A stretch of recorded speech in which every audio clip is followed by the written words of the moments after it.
ನಮಸ್ಕಾರ, ನೀವು ನೋಡ್ತಾ ಇದ್ದೀರಾ ಶ್ರೀಮಾರಿಕಾಂಬಾ ಡಿಜಿಟಲ್ ಟಿವಿ. ನಾನು ಸೃಷ್ಟಿ ನಾಯ್ಕ್. ಉತ್ತರ ಕನ್ನಡ ಜಿಲ್ಲೆಯ ದಾಂಡೇಲಿಯಲ್ಲಿ ಬೆಳಗಿನ ಜಾವ ರಸ್ತೆಯ ಮೇಲೆ ರಾಜಾರೋಷವಾಗಿ ಕರಡಿಯೊಂದು ಓಡಾಡಿದ ಘಟನೆ ಆತಂಕಕ್ಕೆ ಕಾರಣವಾಗಿದೆ. ವಾಹನ ಎದುರಾಗುತ್ತಿದ್ದಂತೆ ರಸ್ತೆ ಮೇಲೆಯೇ ಓಡಿದ ಕರಡಿಯ ದೃಶ್ಯ ಮೊಬೈಲ್ ಕ್ಯಾಮೆರಾದಲ್ಲಿ ಸೆರೆಯಾಗಿದ್ದು ಸಾಮಾಜಿಕ ಜಾಲತಾಣಗಳಲ್ಲಿ ವೈರಲ್ ಆಗುತ್ತಿದೆ.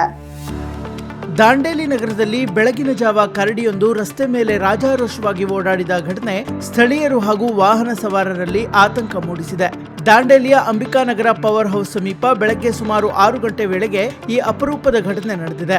ರಸ್ತೆ ಮೂಲಕ ಸಾಗ್ತಾ ಇದ್ದ ವಾಹನವೊಂದರ ಎದುರಿಗೆ ಏಕಾಏಕಿ ಬಂದ ಕರಡಿ ಬಳಿಕ ರಸ್ತೆಯ ಮೇಲೆಯೇ ವೇಗವಾಗಿ ಓಡಿ ಅರಣ್ಯದತ್ತ ತೆರಳಿದೆ. ಈ ದೃಶ್ಯವನ್ನ ವಾಹನದಲ್ಲಿದ್ದವರು ತಮ್ಮ ಮೊಬೈಲ್ ಕ್ಯಾಮೆರಾದಲ್ಲಿ ಸೆರೆ ಹಿಡಿದಿದ್ದು ವಿಡಿಯೋ ಸಾಮಾಜಿಕ ಜಾಲತಾಣಗಳಲ್ಲಿ ವೈರಲ್ ಆಗ್ತಾ ಇದೆ. ಇತ್ತೀಚಿನ ದಿನಗಳಲ್ಲಿ ಅರಣ್ಯ ಪ್ರದೇಶಗಳ ಸಮೀಪ ವನ್ಯಜೀವಿಗಳ ಸಂಚಾರ ಹೆಚ್ಚುತ್ತಾ ಇರುವ ಬಗ್ಗೆ ಸ್ಥಳೀಯರು ಆತಂಕ ವ್ಯಕ್ತಪಡಿಸಿದ್ದಾರೆ. ಕರಡಿ ರಸ್ತೆ ಮೇಲೆ ಕಾಣಿಸಿಕೊಂಡ ಹಿನ್ನೆಲೆಯಲ್ಲಿ ಕೆಲ ಕಾಲ ವಾಹನ ಸವಾರರು ಎಚ್ಚರಿಕೆಯಿಂದ ಸಂಚರಿಸಿದ್ದು ಯಾವುದೇ ಅನಾಹುತ ಸಂಭವಿಸಿಲ್ಲ.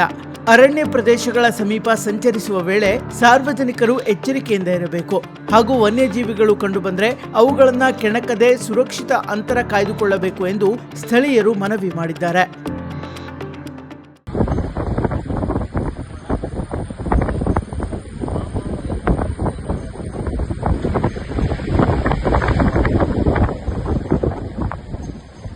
Gracias,